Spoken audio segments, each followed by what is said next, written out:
Well, I'm 30, I'm divorced, and I live alone with my dog.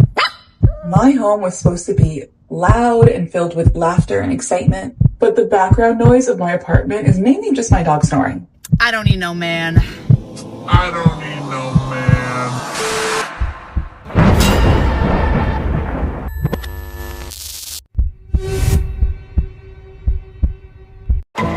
The type of man that I'm looking for, he gotta be a 6'5" African giant. He gotta have all the money in the world. He gotta want to take care of me, take care of my family. You know, do the little shebang, you know, and just be a supportive. At least $200,000 a year. Ah, yes. Take it in, my comrades. For we all know the nostalgic smell of sweat and fresh wig glue.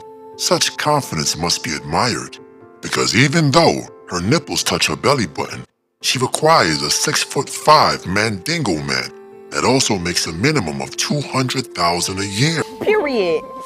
Yes, I know what you're thinking. Lord Death shows. Shut up and take my money. But wait, there's more. I got my own money. I don't need no stuff. This 304 model comes pre-installed with the I don't need a ninja and I got my own money response package for free. So you'll have hours of fun enjoying deep conversations with a 5th grader. Well, with overgrown mammary glands. This may be conspiracy, but your grace truly believes that the wig glue absorbs into their scalp like the famous Venom symbiote. It seems like every time the Amazon wig touches their head, they start this mystical chant about being a 10. I'm a baddie or period. Well, we'll save that for another video. Yes, the streets of Arkham are full of these delusional women.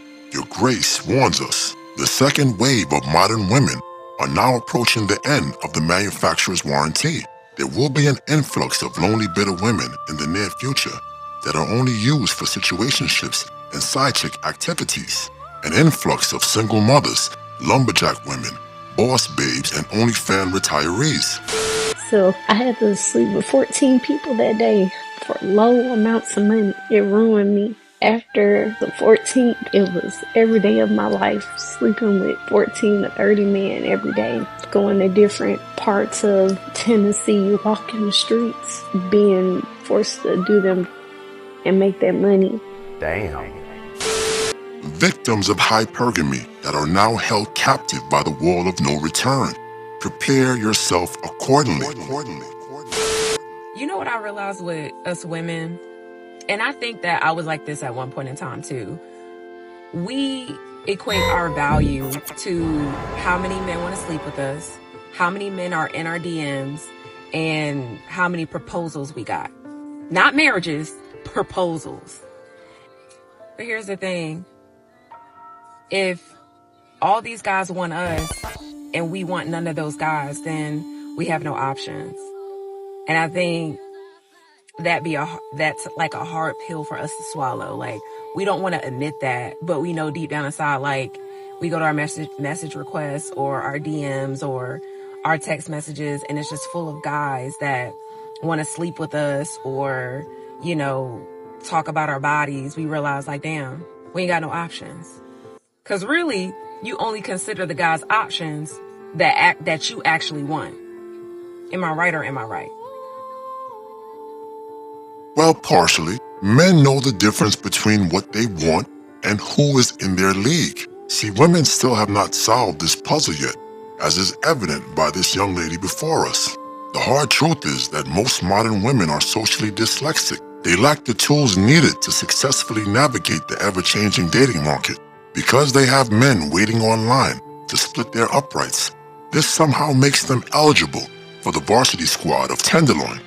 This is where introspection ends and cognitive dissonance begins.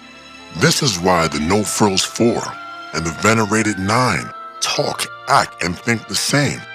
This is why the modern woman says things like, I deserve, I know my worth, and my personal favorite, I won't settle. Why would I settle for less when I can have exactly what I want? Huh?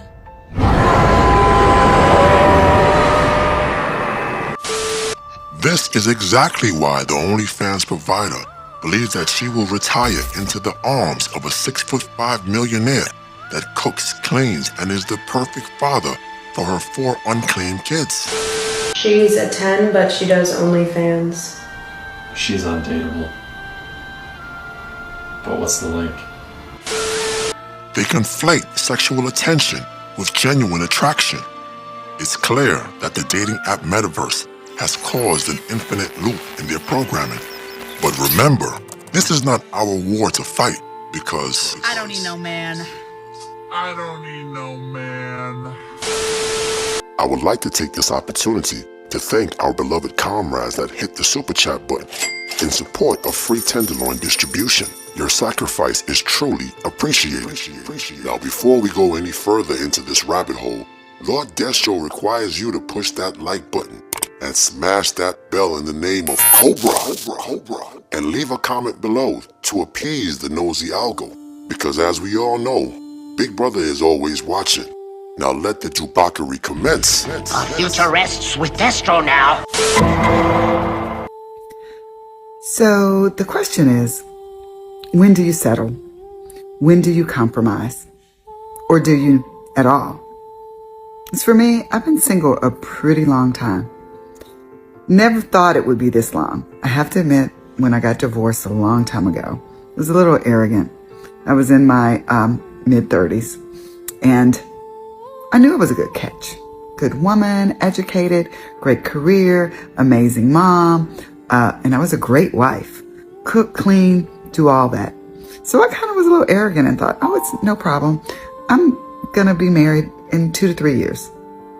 Well, it's been a long, long time. And honestly, not even gotten close. And so sometimes, like a lot of women in my situation that I've talked to, that you ask yourself, well, when do you give up? When do you give up on finding the one? Or do you? As for me, I go back and forth. Sometimes I go, well, I just need to be with Mr. Right Now. Doesn't give me butterflies, but he's a good man. He's nice. He likes me. Don't have much in common, but he calls, so I talk to him. Or sometimes you've got the one that gives you butterflies, but he's unreliable and not dependable. He's broke. You got to take him out to dinner. We've all done that. Those are never sustaining long-term relationships. So the question is, do you compromise?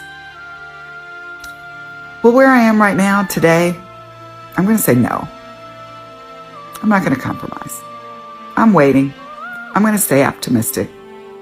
It gets hard staying optimistic this long, but I'm going to stay optimistic.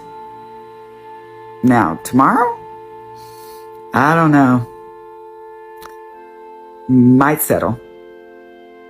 Just keeping it real. Can you hear the chuckles of Einstein for this example of insanity?